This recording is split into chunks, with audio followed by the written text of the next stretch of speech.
Bhavani, Bharat Ratna doctor Babasaheb आंबेडकरांचा, हिंदू हृदय सम्राट बाळासाहेब ठाकरे यांचा, धर्मवीर आनंद दिघे साहेबांचा। आज जयदेवी सप्तशृंगी माता, ग्रामदैवत जयताई माता रंगनाथ स्वामींना वंदन करतो। आणि आज 26/11 मुंबईवर पाकिस्तानी दहशतवाद्याने कसाबने केलेला हल्ला, हा दुर्दैवी हल्ला, या पाकड्यांचा मी निषेध करतो।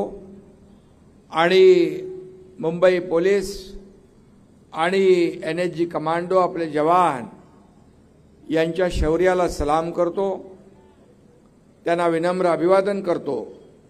आणि यामध्ये जे निरपराध नागरिक बळी पडले, मृत्युमुखी पडले, त्यांना श्रद्धांजली अर्पित करतो। आणि त्याचबरोबर आज संविधान दिन, आणि म्हणून या संविधान दिनाच्या देखील मी मनापासून शुभेच्छा देतो।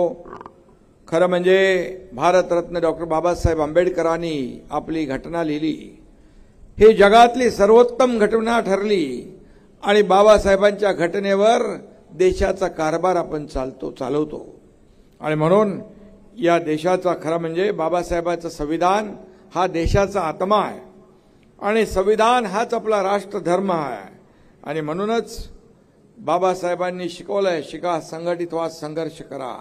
आणि हा संविधानाचा सन्मान करण्याचं काम देशाचे प्रधानमंत्री नरेंद्र मोदीजी यांनी केलंय, मी त्यांना देखील धन्यवाद देतो। आज माझ्या या ठिकाणी उपस्थित लाडक्या बहिणी, लाडके भाऊ, लाडके या ठिकाणचे सर्व मतदार, आणि उपस्थित माझे सहकारी मंत्री संजय राठोड, आणि व्यासपीठावरील सर्व सन्माननीय पदाधिकारी, मान्यवर, आणि आपल्या नगराध्यक्षपदाच्या वणी नगर परिषद नगराध्यक्षपदाच्या उमेदवार कुमारी पायल तोडसाम, आणि त्यांच्याबरोबर 29चं पॅनल आहे ना, 29 पॅनलमध्ये उभे कैलास बोबडे, वसुधा ढगे, मंजुषा झाडे, वैभव मांडवकर, शुभांगी ठेंगणे, जंगन खंडाळकर, नेहा खैरे, निलेश परगंटीवार, गीता पडोळे, संदीप खोब्रागडे, प्रणोती बांगडे, वर्षा सातपुते, प्रीती बिडकर, निलेश होले, देवानी सूर, राजू रिंगोले, इंदिरा पालकी, राजेश खाडे, मीनाक्षी साठे, अक्षय बोत्रा, सोनाली अत्राम, मोहम्मद रहीम, सोनाली पुरी, हरिओम गिडाम, किरण कुतरमोर, धर्मेंद्र काकडे, तुलसा पेंदोर, हिना अहमद, संतोष पारखी, हे सगळे या आपल्या लाडकी बहीण पायल तोडसाम याची अख्खी टीम उभी आहे। आणि सप्तशृंगी मातेच्या या पवित्र भूमीतून नव्या पर्वाची सुरुवात होणार आहे। एक परिवर्तनाची नांदी या ठिकाणी पाहायला मिळते आहे। हे पर्व आहे विकासाचं, स्वच्छ साफ कारभाराचं, आणि खऱ्या अर्थाने प्रामाणिक लोकसेवेचं। आणि म्हणून वणी महिला सबलीकरणाचंही शक्तिपट पीठ आहे, विकासाचं ऊर्जास्थळ आहे। म्हणूनच इथं माझ्या लाडक्या बहिणींची उपस्थिती लक्षणीय आहे। मी गेले अनेक दिवस सभा घेतोय, प्रचार दौरे करतोय, पण सगळ्या सभांमध्ये माझ्या लाडक्या बहिणींची संख्या खूप जास्ती आहे, लक्षणीय आहे। आणि जिथं लाडक्या बहिणींनी ठरवलं तिथं विरोधकांचा सुपडा साफ झालेला आहे, चारी मुंड्या चित झाल्या आहेत, इकडे लाडके भाऊ आहेत। आणि म्हणून मी लाडक्या बहिणींना मनापासून शुभेच्छा देतो, त्यांचं मनापासून अभिनंदन करतो। कारण तुमच्या समोर नगराध्यक्ष पदासाठी देखील आपली लाडकी बहीणच उभी केली आपण, पायल तोडसाम। आणि म्हणून शिवसेनेचा एकच ध्यास आहे, वणीचा विकास हाच ध्यास आहे. आणि म्हणून परफेक्ट निशाणा आणि अचूक नेम वणीच्या मतदारांचे धनुष्यबाणावर प्रेम असं म्हटलं तर वावगं ठरणार नाही. आणि म्हणून नगराध्यक्षपदाची आपली लाडकी बहीण पायल तोडसाम विक्रमी मताने विजयी होईल. तिने तुमच्याकडे आशीर्वाद आताच मागितलेला आहे आणि सांगितलंय, मी कमी बोलते पण कामातून व्यक्त होईल, मी काम करून दाखवेन, या भागाचा विकास करून दाखवेन. खरं म्हणजे तिला आपल्याला संधी द्यायची आहे. खरं म्हणजे पायलताई विदर्भाकडून क्रिकेट खेळतात, विकेट असा या ठिकाणी विश्वास मी व्यक्त करतो. कारण आपल्या हातामध्ये लाडक्या बहिणी आणि लाडक्या भावांच्या हातात मतदानाचं शस्त्र आहे. वणीतली जनता भ्रष्टाचाराचा म्हैसासूर जो आहे त्याला पायदळी तुडवणार आहे. शिवसेनेच्या भगव्याला वणीच्या भूमीत कोणीही अडवू शकत नाही. वणीत हवा कुणाची, लाट कुणाची, याचं एकच उत्तर मी पाहिलं. मी थोडं माहिती घेतली. या भागातल्या लोकांनी आता ठरवलेलं आहे, या भागातल्या लोकांनी ठरवलंय की आता परिवर्तन पाहिजे, परिवर्तन विकासाचं पाहिजे. या भागामध्ये जे गेले अनेक वर्ष ज्यांनी सत्ता भोगली त्यांनी किती कामं केली हे तुमच्या समोर आहे. किती विकास केला हा तुमच्या समोर आहे. खरं म्हणजे ब्लॅक डायमंड सिटी अशी वणीची ओळख असली तरी सुद्धा इथली माणसं जी आहेत ही इथली माणसं सोन्यासारखी आहेत. परंतु विकासाच्या नावावर काय केलंय आपल्याला सगळ्यांना माहीत आहे. आणि म्हणूनच कोळशाच्या नगरीतले वणीकरांचं आयुष्य खऱ्या अर्थाने सोन्यासारखं करायचं असेल तर परिवर्तनाशिवाय पर्याय नाही, शिवसेनेशिवाय पर्याय नाही, धनुष्यबाणाशिवाय पर्याय नाही, हे मी आपल्याला सांगायला आलोय. इथल्या कोळशाच्या खाणीमुळे देशाला तर ऊर्जा मिळते, पण जनतेच्या वाट्याला येत आहे ते धूळ, प्रदूषण आणि खराब रस्ते. दिवस रात्र कोळशाची अवजड कोळशाची वाहतूक करणारे ट्रक या ठिकाणी शहरातल्या रस्त्यांची चाळण करतायत. कोळशाच्या धुळीमुळे इथल्या नागरिकांना, लहान मुलांना श्वसनाचे आजार होत आहेत, ज्येष्ठ नागरिकांना श्वसनाचे आजार झालेले आहेत. हा त्रास कमी करण्यासाठी बायपास रोडचं काम आम्ही केल्याशिवाय राहणार नाही. म्हणजे या शहरातून ट्रक येण्याचा विषय संपून जाऊ शकतो. अंतर्गत रस्ते पाहिले सगळे तुटले फुटलेले आहेत, याची देखील चौकशी केली पाहिजे. जिथं जिथं भ्रष्टाचार झालाय तो भ्रष्टाचार इथं उखडून टाकला पाहिजे. कारण हे पैसे तुमचे आहेत, हे जनतेचे पैसे आहेत. आणि या नगर परिषदेमध्ये नगर विकास खात्याने दिलेले पैसे हे जनतेचे आहेत. आणि नगर विकास खाते हे तुमच्या एकनाथ शिंदेकडे आहे. त्यामुळे या भविष्यामध्ये जे जे काही करायचं आहे ते आपण केल्याशिवाय राहणार नाही. मी आपल्याला एवढंच सांगतो, लाडक्या बहिणी इथं उपस्थित आहे.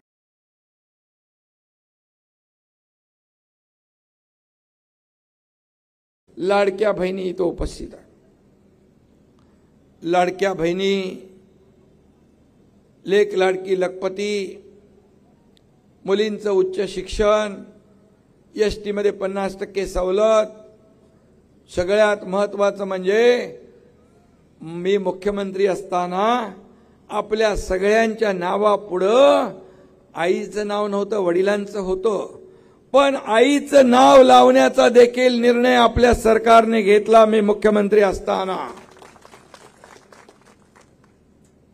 लाडकी सून अभियान आपण राबवतोय. जिथं अन्याय होईल त्या अन्यायाला लात मारून तिथं न्याय देण्याचं काम आपण करतोय. या सगळ्या योजनांमध्ये सगळ्यात माझी महत्वाची आणि फेवरेट कुठली योजना असेल तर मुख्यमंत्री माझी लाडकी बहीण योजना. सगळ्यात पॉप्युलर आणि सगळ्यात अतिशय लोकप्रिय आणि यशस्वी झालेली योजना लाडकी बहीण योजना. मी मुख्यमंत्री असताना हा निर्णय मी घेतला, कारण मी गरिबीतून आलोय. मी एक शेतकऱ्याचा मुलगा. सर्वसामान्य कुटुंबातून आल्यानंतर सर्वसामान्य कुटुंबाची अवस्था काय आहे ते मला माहित आहे. माझ्या आईची, माझ्या पत्नीची तगमग मी पाहिली आहे, काटकसर मी पाहिली आहे, घर कसं चालवायचं हे मी पाहिलं आहे. त्यांच्या डोळ्यातली तगमग, डोळ्यातले अश्रू पाहिलेत. आणि म्हणून मी जेव्हा मुख्यमंत्री झालो त्यावेळेस आम्ही ठरवलं आमच्या सरकारने की या माझ्या माता भगिनींच्या जीवनामध्ये सरकारच्या वतीने काही ना काही आधार देण्याचा निर्णय आपण घेऊया आणि त्यातूनच लाडकी बहीण योजनेचा जन्म झाला, शुभारंभ झाला। विरोधक लाडकी बहीण योजना बंद पाडण्यासाठी कोर्टात गेले, कुठं कुठं गेले, म्हणाले चुनावी जुमला आहे, हे का होणार नाही।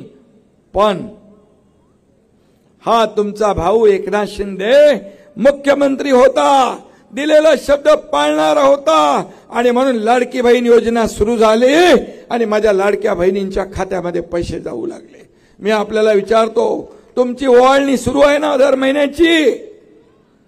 बिलकुल चिंता करू नका।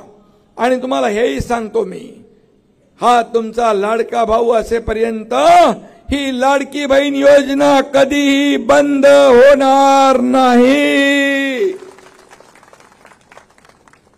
एवढ्यावर तुम्हाला ठेवणार नाही आम्ही।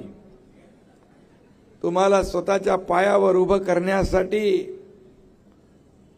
आपल्या प्रपंचाला आणखी हातभार लावण्यासाठी आम्ही योजना, स्वयंरोजगार, महिला बचत गट हे अधिक मजबूत कसे करता येतील, छोटे मोठे व्यवसाय कसे करता येतील, आणि जसं ग्रामीण भागात बचत गटाला अनुदान मिळतं तसं या नगरपालिका हद्दीमध्ये देखील अनुदान कसं मिळेल हे देखील सुरू करण्याचा निर्णय आपण घेऊ, कारण नगर विकास खाते या तुमच्या एकनाथ शिंदेकडे आहे।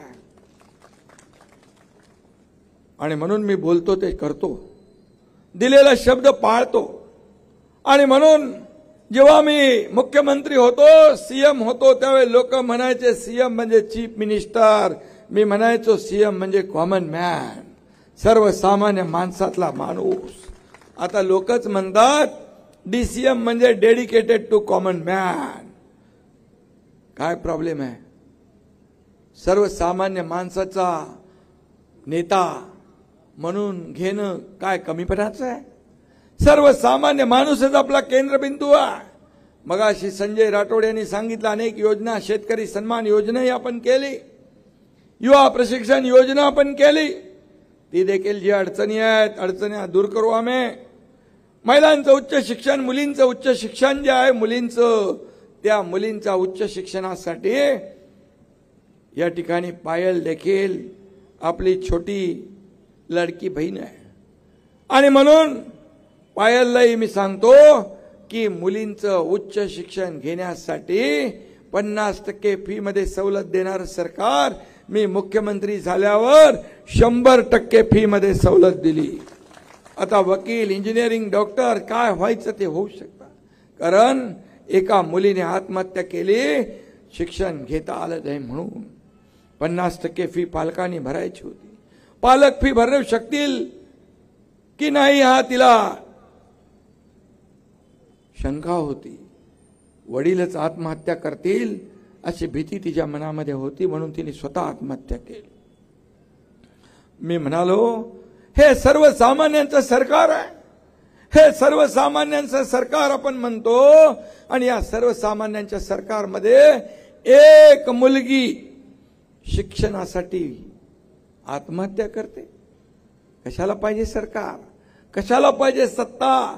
आणि त्यावेळेस निर्णय घेतला आम्ही आणि 100% फी मध्ये सवलत देण्याचा निर्णय त्यावेळेस घेतला। खऱ्या अर्थाने हे सरकार आहे, हे सरकार कुणासाठी आहे? हे सरकार गोरगरिबांसाठी आहे, माझ्या बहिणींसाठी आहे, माझ्या भावांसाठी आहे, माझ्या ज्येष्ठांसाठी आहे, माझ्या शेतकऱ्यांसाठी आहे, माझ्या कष्टकऱ्यांसाठी आहे। माझ्या कारकिर्दीमध्ये 2.5 वर्षाच्या काळात हा एकनाथ शिंदे पायाला भिंगरी लावून राज्यभर फिरला, आणि म्हणून या राज्यातल्या लोकांनी शिक्कामोर्तब केलं। मगाशी ताई म्हणाल्या की शिवसेना बाळासाहेबांच्या विचारांची, आनंदीय साहेबांच्या विचारांची पुढे नेली, आणि आपण विधानसभेत 80 जागा लढवून 60 जागा जिंकल्या। हा इतिहास तुम्ही घडवला, हा इतिहास तुम्ही घडवला। महायुतीच्या 232 जागा आणण्याचं काम माझ्या लाडक्या बहिणी भावांनी केलं। विरोधकांनी सरकार तयार केली होती. मुख्यमंत्री, उपमुख्यमंत्री, पालकमंत्री सगळं ठरवलं होतं. भाषा बदलली होती. याला जेलमध्ये टाकू, त्याला जेलमध्ये टाकू, त्याला बर्फाच्या लादीवर झोपून मारू, हे सगळ्या भाषा होत्या. पण माझ्या लाडक्या बहिणींनी त्यांची सगळी स्वप्न धुळीला मिळवून त्यांना घरी पाठवून दिलं आणि महायुतीचं सरकार आणलं. म्हणून तुम्हाला मी धन्यवाद देतो, तुमचे आभार मानतो. आणि म्हणून तोच इतिहास या ठिकाणी पुन्हा आपल्याला घडवायचा आहे. या वणीमध्ये आरोग्याचा मुद्दा गंभीर आहे, पाण्याचा मुद्दा गंभीर आहे. इथे उपचारासाठी चंद्रपूर, नागपूर, यवतमाळला जावं लागतं. इथं देखील ट्रॉमा केअर सेंटर पाहिजे. या ठिकाणी आरोग्य मंत्र्यांना मी संजय सूचना करतो, तात्काळ या ठिकाणी त्याची अंमलबजावणी करा. खाणीमुळे होणारं जलप्रदूषण गंभीर आहे, खार पाणी जास्त आहे. माझ्या लाडक्या बहिणींसाठी पाण्यासाठी वणवण थांबली पाहिजे. या ठिकाणी 5 दिवसांनी पाणी येतं, दूषित पाणी येतं. मला मगाशी सांगितलं की का तुम्हाला दररोज पाणी मिळण्याचा आपला अधिकार आहे. आणि म्हणून हे प्रदूषण जे आहे हे प्रदूषण थांबलं पाहिजे. रस्ते झाले पाहिजे, या ठिकाणचं स्वच्छ पाणी मिळालं पाहिजे, या ठिकाणी पक्के रस्ते पाहिजे, या ठिकाणी उद्यान पाहिजे, या ठिकाणी शाळा पाहिजे, या ठिकाणी मुलांना खेळायला ग्राउंड पाहिजे. हे सगळं पाहिजे. पण काय मिळालं तुम्हाला? काय कमवलं तुम्ही? काय कमवलं? आणि म्हणून मी आपल्याला एकच सांगतो, या ठिकाणी नगर परिषद शहरात जर कारभार आमच्या पायल तोडसाम आणि त्यांच्या टीमच्या हाती तुम्ही दिला तर मी 3 गोष्टी प्राधान्याने करणार. 1, प्रदूषण मुक्त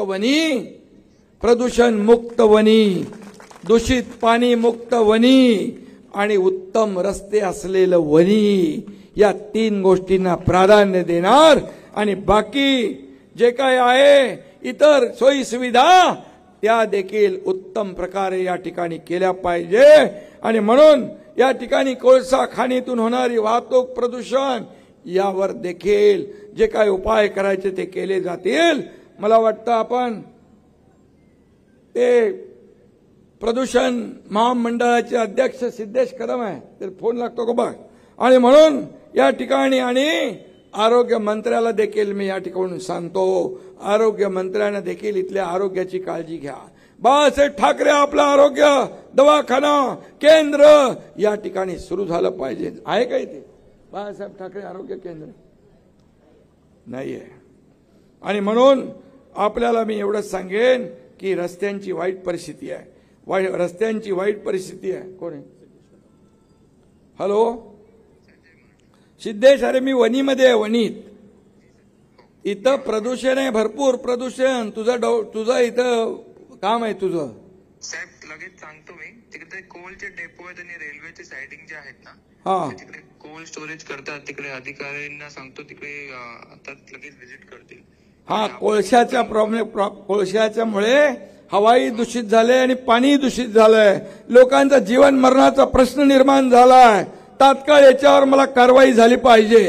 साहेब 24 तासात आपण कारवाई करू. हा 24 तासात कारवाई करूया आपण. ठीक आहे, ठीक आहे, ठीक आहे, ठीक आहे.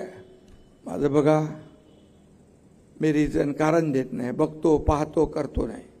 No reason on the spot decision, हे माझं काम आहे. करतो बघतो पाहतो नाही. जगाच्या पाठीवर, जगाच्या इतिहासात पाठीवर सह्या करणारा मुख्यमंत्री कधी बघितलाय तुम्ही? तो हा एकनाथ शिंदे आहे. गर्दीमध्ये, ऑफिसमध्ये, कार्यक्रमामध्ये लोक घेऊन येतात मुख्यमंत्री सहाय्यता निधीचं पत्र घेऊन येतात. बोला अरे मला थांब सही करायला तर गाडीमध्ये बसू दे. लगेच तो पाठ करतो, मला म्हणतो सही याच्यावर करा साहेब. अशी कामं या एकनाथ शिंदेने केली साहेब. आणि मुख्यमंत्री सहाय्यता निधीमधून 450 कोटी रुपये तुमच्या एकनाथ शिंदेने दिले. 70,000 रुग्णांना 450 कोटी. आणि अगोदरच्या मुख्यमंत्र्यांनी 2.5 वर्षात 3 कोटी रुपये. कुणाचे पैसे आहेत? हे सर्वसामान्य माणसाचे पैसे आहेत. हे गोरगरिबाचा प्राण वाचवण्यासाठी पैसे आहेत. ते तुम्हाला दिलेच पाहिजे. एकनाथ शिंदेचे हात देणारे आहेत, घेणारे नाही. आणि म्हणून एकदा शब्द दिला की माघार नाही. बाळासाहेब सांगायचे शब्द देताना 10 वेळा विचार करा, पण एकदा शब्द दिला की माघार नाही. तेच मंत्र त्यांचा मी पुढे घेऊन चाललोय. मी एक तर कमिटमेंट करत नाही, पण एक बार कमिटमेंट मैंने कर दी तो फिर खुद की भी नहीं सुनता मैं. आणि म्हणून मी आपल्याला सांगतो, दिलेला शब्द पाळणारा आहे एकनाथ शिंदे. मी आपल्याला एवढं सांगतो, मी एक सर्वसामान्य कार्यकर्ता आहे, एका शेतकऱ्याचा पोरगा आहे, सर्वसामान्य गरीब कुटुंबातला आहे. का मुख्यमंत्री झालेला का हजम होत नाही? का अजून पण मळमळ जळजळ आहे? का पोटदुखी आहे? कशासाठी? का सर्वसामान्य कार्यकर्त्याने मुख्यमंत्री होऊ नये? अरे 2.5 वर्ष जे मी काम केलं त्याचा मला अभिमान आहे, त्याचा मला अभिमान आहे. आणि महाराष्ट्रातल्या जनतेलाही अभिमान आहे. जिथं जातो तिथं माझ्या लाडक्या बहिणी, लाडके भाऊ, शेतकरी सगळे वाट बघत असतात.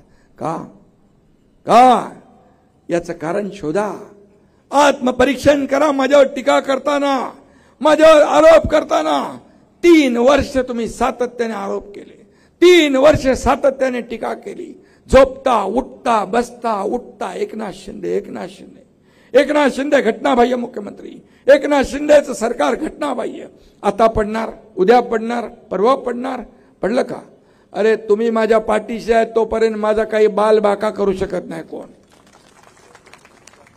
आणि म्हणून मी आपल्याला इथे शब्द देऊन जातोय, जे मी बोललोय ते 2 तारखेला तुम्ही आमच्या पायल तोडसामची, या पायलची टीम जी उभी आहे, या पायलच्या टीमला तुम्ही विजयी करा.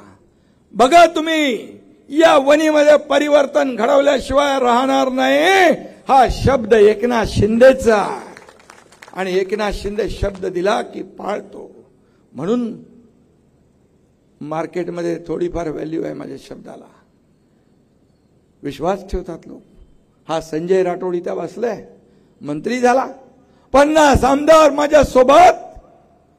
आम्ही जेव्हा अतिरेक झाला, जेव्हा धनुष्यबाण आणि शिवसेना काँग्रेसच्या दावणीला बांधण्याचं पाप झालं, तेव्हा आम्ही उठाव केला आणि सरकार बदललं. आम्ही कुणाचंही सरकार घेऊन नाही गेलो. आम्ही सत्तेवर पाणी सोडून गेलो, सत्तेवरून पाय उतार होऊन गेलो आणि महाराष्ट्रातल्या जनतेच्या मनातलं सरकार आम्ही आणलं. आणि म्हणून या जनतेने स्वीकारलं आम्हाला. लोकसभेत स्वीकारलं, विधानसभेत स्वीकारलं. ज्यांनी विरोध केला, ज्यांनी बाळासाहेबांचे विचार सोडले, ते 110 लढले जागा आणि 20 जागा जिंकले. हा एकनाथ शिंदे, मगाशी मी सांगितलं तुम्हाला, 80 जागा लढून 60 जागा विधानसभेच्या जिंकला. हे महाराष्ट्रातल्या जनतेचं प्रेम आहे. आणि म्हणून मी आपल्याला विनंती करतो, हे तुमच्या भवितव्याचा फैसला आहे. 2 तारखेला फक्त मतदान करायचं नाहीये, तर तुमच्या या वणीच्या भविष्याचा फैसला, तुमच्या मुलाबाळांच्या आरोग्याचा फैसला, या भागातल्या ज्येष्ठांच्या आरोग्याचा फैसला आणि या विकासाचा फैसला आहे. ठरवा तुम्ही काय करायचं ते. एक मत तुमचा इतिहास घडवू शकतं, एक मत तुमचा इतिहास घडवू शकतं आणि वणीमध्ये परिवर्तन घडवू शकतं. आणि माझ्याकडे जे जी खाती आहेत, नगर विकास, गृहनिर्माण, त्याचबरोबर आरोग्य मंत्री, आणि मी मगाशी सांगितलं प्रदूषण खात्याचं, ज्या ज्या माध्यमातून या वणीला जे जे पाहिजे, रस्ते पाहिजे, पिण्याचं पाणी पाहिजे, भुयारी गटर योजना पाहिजे, उद्यान पाहिजे. नाट्यगृहामध्ये तर उंदरांनी खुर्च्या खाल्ल्या म्हणाले. कोणी खाल्ल्या? उंदरांनी अजून काय काय खाल्लंय ते बघायला लागेल. कुरतडले ते कुठले कुठले उंदीर, किती किती मोठे उंदीर इकडे आहेत ते. आणि म्हणून तुम्हाला जे जे पाहिजे ते देण्याचं काम हा एकनाथ शिंदे नगर विकास खात्याच्या माध्यमातून केल्याशिवाय राहणार नाही. हा शब्द आपल्याला देतो. आणि मी एवढंच सांगतो की 2 तारखेला पायल आणि त्यांच्या टीम यांची निशाणी आहे धनुष्यबाण. आणि म्हणून धनुष्यबाणासमोरचं बटन 2 तारखेला दाबा. 2 तारखेला इतिहास घडवा. 3 तारखेला या ठिकाणी विजयाचा गुलाल उधळा, विजयाचे फटाके फोडा. हा एकनाथ शिंदे पण तुमच्यात सामील झाल्याशिवाय राहणार नाही. धन्यवाद. जय हिंद, जय महाराष्ट्र. खूप खूप धन्यवाद. खरोखर आपण एकनाथ नाही तर लोकनाथ नाही.